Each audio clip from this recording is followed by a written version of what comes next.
नमस्कार दर्शक बंधु आज हूँ रविवार दिन नवेम्बर मास 16 तारिख। आसतु जानिबा आजिर संपूर्ण खबर आउ देश दुनियार सबु बड़ खबर उपरे नजर पकाइबा। ता पूर्व चैनल ले नुआ आसीथिले चैनल को सब्सक्राइब करी पाखरे आसुथिबा बेल आइकन को ऑन करी रखंतु। तेबे आसतु आजिर गुरुत्वपूर्ण खबर गुड़िक उपरे नजर पकाइबा। आजिर प्रथम खबर होइछि ओडिशा थरिबो आहुरी 3 दिन। जाड़े थरुची सारा ओडिशा विशेष करी उत्तर आभ्यंतरीण और उपकूल ओडिशार पारद निम्नगामी होइछि। उत्तर ओडिशार राति तापमात्रा स्वाभाविक ठारू 6 रु 7 डिग्री कमिथिबा बेले उपकूल रे एहा 4 रु 5 डिग्री पर्यंत कमिछि। गतकाली भली दारिंगीबाड़ी रे राति तापमात्रा 7.5 डिग्री रहिथिबा बेले फुलबाणी रे रहिथिला 8.2 डिग्री। एथि सह राज्य रे 19 सहरर तापमात्रा 15 डिग्री तळकु खसिछि। आसंता 3 दिन पर्यंत राज्यर तापमात्रा एही भली जारी रहिबो। एहा परे 2 रु 3 डिग्री पर्यंत पारद स्तर रे वृद्धि देखाजिबो बोली आंचलिक पाणीपाग विज्ञान केन्द्र पक्षरु कहा जायछि। पाणीपाग केन्द्रर सूचना मुताबक झारसुगुड़ा गतकाली राति तापमात्रा 10 रु 4 डिग्री रेकर्ड होइतिबा बेले भवानीपाटना और नवरंगपुर रे 11.5 डिग्री, अनुगुल रे 11.6 डिग्री, केन्दुझर, राउरकेला और सुंदरगढ़ रे 12.2 डिग्री, कोरापुट रे 13.2 डिग्री, बलांगीर रे 13.5 डिग्री रेकर्ड करा जायछि। आसंता काली भी राज्य रे पारद स्तर एही अवस्था रहिबो। तेबे आज सकाळे सुंदरगढ़ जिलार विभिन्न स्थान में घन कुहुड़ी देखा जाइथिबा बेले कलाहांडी और कोरापुट रे मध्यम धरणर कुहुड़ी देखिबाकू मिलिथिला। भुवनेश्वर फुलबाणी रे शीतलहरी प्रभाव जोगु जनजीवन अस्तव्यस्त होइछि। परवर्ती खबर होइछि पुणी कमिला सुना रूपा दर। बिहार निर्वाचन रे बीजेपी रो विशाल विजय परे जानतु केते कमिला 22 कैरेट। आंतर्जातीय बजार रे वृद्धि मध्य गुरुवार अर्थात नवेम्बर 13 तारिख रे भारत रे सुना मूल्य 3 सप्ताह मध्य सर्वोच्च स्तर रे पहुंचीथिला। अमेरिका रे चलीथिबा शटडाउन जोगु अर्थनीति रे मांदावस्थार आशंका सृष्टि होइछि, जहा फल रे एक सुरक्षित निवेश भाव रे सुनार चाहिदा वृद्धि पाइछि। घरोई बजार रे गत 5 दिन रे प्रति 10 ग्राम पिछा 24 कैरेट सुनार मूल्य प्राय 6630 टंका वृद्धि पाइछि। एही समय रे मध्य रे रूपा मूल्य मध्य वृद्धि पाइछि। आज सुनार मूल्य केते? बिहार निर्वाचन के बीजेपी बाड़ी मारिबा परे आज सुना मूल्य सामान्य ह्रास पाइछि। आज 24 कैरेट सुनार मूल्य प्रति ग्राम 12,785 टंका अर्थात गतकाली तुलन में 80 टंका ह्रास पाइछि।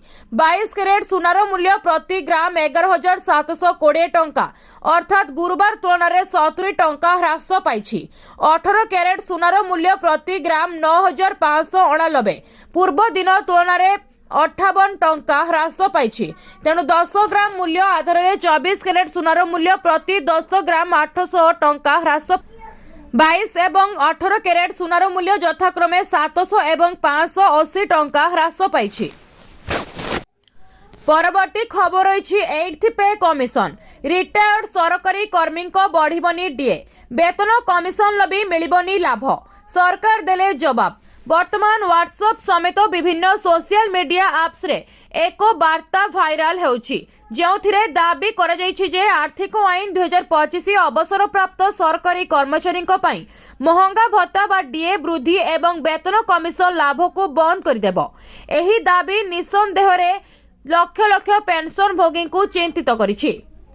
हेले सरकार पक्षरु एक स्पष्टीकरण सेमानकु किछि आश्वासन देबो बोली आशा करा जाउछि। केंद्र सरकार press agency press information bureau एही दाबी को खंडन करिछि एवं सत्य को निश्चित करिछि।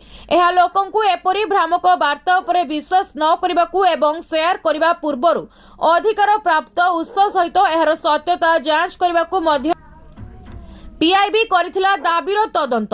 एक्स प्लेटफॉर्म रे एक सोशल मीडिया पोस्ट रे पीआईबी कहिछि एही दाबी मिथ्या। भाइराल वीडियो रे उद्धृत अर्थ आईन भूल एवं भ्रामक। सरकार पेंशन भोगी को डीए स्थगित रखिबा विषय रे कोनोसी विज्ञप्ति जारी करि नाहांती। परवर्ती खबर अछि ईपीएफओ रु किभली बाहर करिवे टंका, जानतु सबुठारु सहज उपाय। 3 दिन रे अकाउंट आसी जिवो। जदि आपण जड़े वेतनभोगी कर्मचारी तेबे आपणकर पीएफ निश्चित कटु थाई पारे। यह हेउची प्रति मासर आपणकर दरमारु कटा जाउथिबा परिमाण एवं आपणक कंपनी मध्य एथिरे योगदान करे।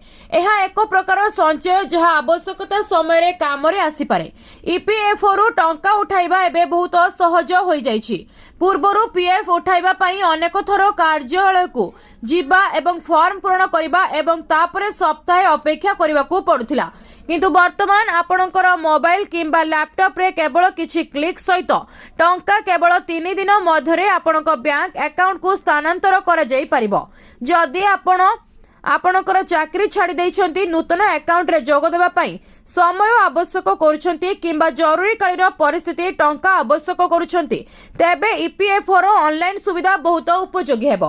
टंका किपरि उठाइबे? ईपीएफओ रु आपणकर संपूर्ण पीएफ बैलेंस उठाइबाकू पूर्ण एवं शेष उठाण कुहा जाय। परवर्ती खबर अछि आउ करिबाकू पड़िबनी आवेदन। 60 वर्ष हेबा मात्रे अकाउंट को आपे आपे आसीबो पेंशन टंका। वृद्ध वृद्धांको पाई खुशी खबर। एणकी 60 वर्ष पूरी गले आपे आपे अकाउंट को आसीजिबो पेंशन टंका। एथि पाई आउ बेसी कष्ट करिबाकू पड़िबनी।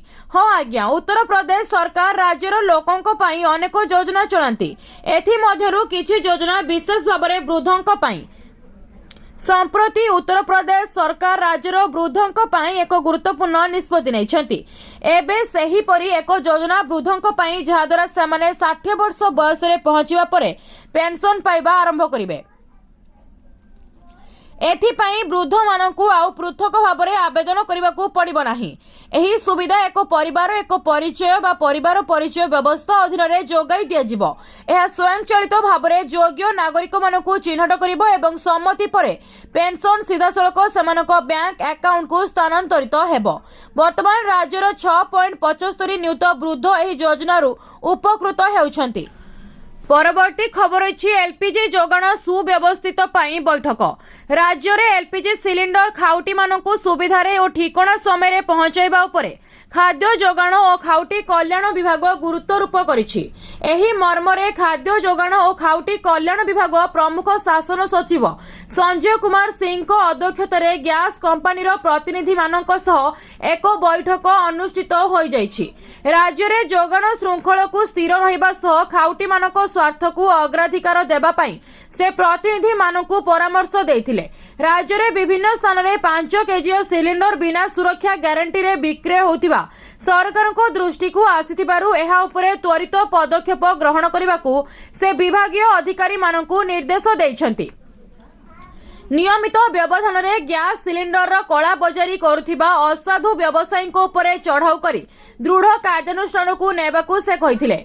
एही अवसर रे इंडियन ऑयल रो मुख्य परिचालक नारो टंडप, एचपीसीएल रो deputy general manager M Srinivasan, BPCL रो राज्य शाखा मुख्य राजकुमार सिंह, आईओसीएल रो मुख्य परिचालक केसी सेठ एवं विभागीय अतिरिक्त निर्देशक सलाउद्दीन खान उपस्थित थिले।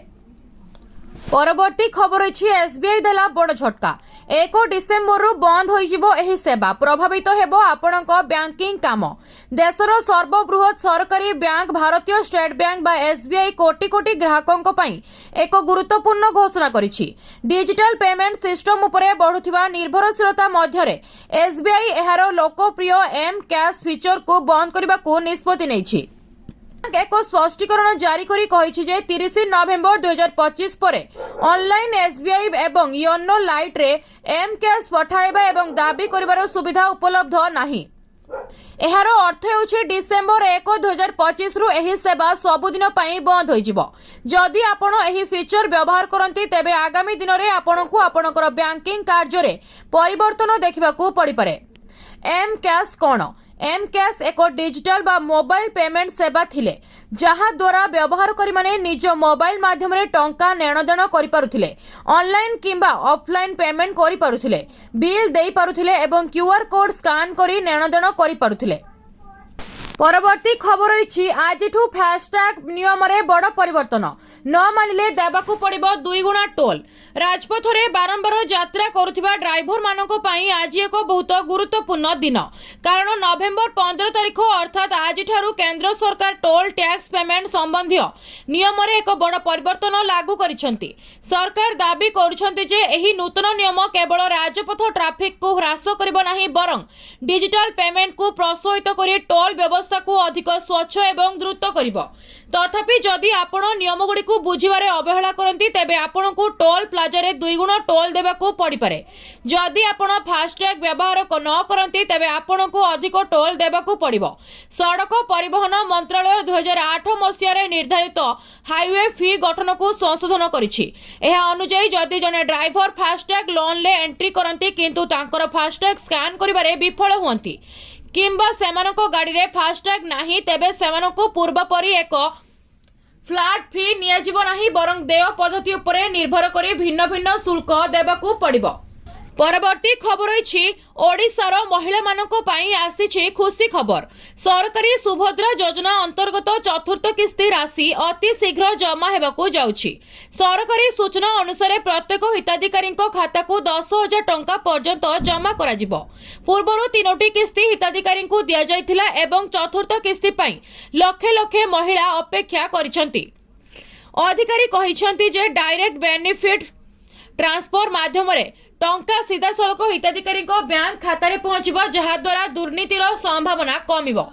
जो मानकर बैंक खाता आधार और मोबाइल सहित लिंक हो जाइछि सेमाने सरलता रे एही टंका पाई परिबे। जदि काहारी पूर्वरु किस्ती न आसी थाए सेमाने निज ब्लॉक किंबा बैंक सहित संपर्क करबाकू परामर्श दिया जाउछि। ग्राम और सहर अंचल रे महिला माने कहउछंती एही टंका सेमानको पारिवारिक खर्च, पिलांको शिक्षा और घरोई आवश्यकता पूरण रे बड़ सहायता करुछि। सरकारको लक्ष्य होछि सुभद्रा योजना माध्यम रे महिलांको आर्थिक स्थिति को सुदृढ़ करिबा एवं सेमानको स्वाधीन करिबा। परवर्ती खबर रही चाषी खुशी खबर। 21तम किस्ती पाई अपेक्षा शेष। नवेम्बर 19 तारिख रे प्रत्येक चाषी अकाउंट को जीव टंका। बिहार एवं ओडिशा विधानसभा निर्वाचन फलाफल दिन प्रधानमंत्री किसान योजनार 21तम किस्ती पाई अपेक्षा शेष होईछि। नवेम्बर 19 तारिख रे प्रत्येक चाषी अकाउंट को 2000 टंका स्थानांतर करा जिवो। एही सूचना प्रधानमंत्री किसान सम्मान निधि अकाउंट रे प्रदान करा जायतिला। आज नवेम्बर 14 तारिख सरकार एक्स रे एहा घोषणा करिसेंती। चाषी माने एही किस्ती पाई किछि मास धरि अपेक्षा करुथिले। वर्तमान सेमानकर अपेक्षा नवेम्बर 19 तारिख शेष हेबाकू जाउछि, कारण सरकार एहा घोषणा करिसेंती। तथापि किस्ती स्थानांतर विषय रे सूचना प्रदान करिबा सहित सरकार आउ एक सूचना मध्य प्रदान करिसेंती। एही सूचना पंजीकरण सहित जड़ित। प्रधानमंत्री किसान योजनार 21तम किस्ती उपरे बड़ अपडेट। प्रधानमंत्री किसान सम्मान निधिर सरकारी एक्स हैंडल ले 21तम किस्ती केबे जारी हबो से विषय रे सूचना दिया जायतिला। पोस्टर रे लेखाथिला प्रधानमंत्री किसान 21तम किस्ती स्थानांतर तारीख 19 नवेम्बर 2025। दयाकरी लिंक रे क्लिक करंतु एवं एबे पंजीकरण करंतु।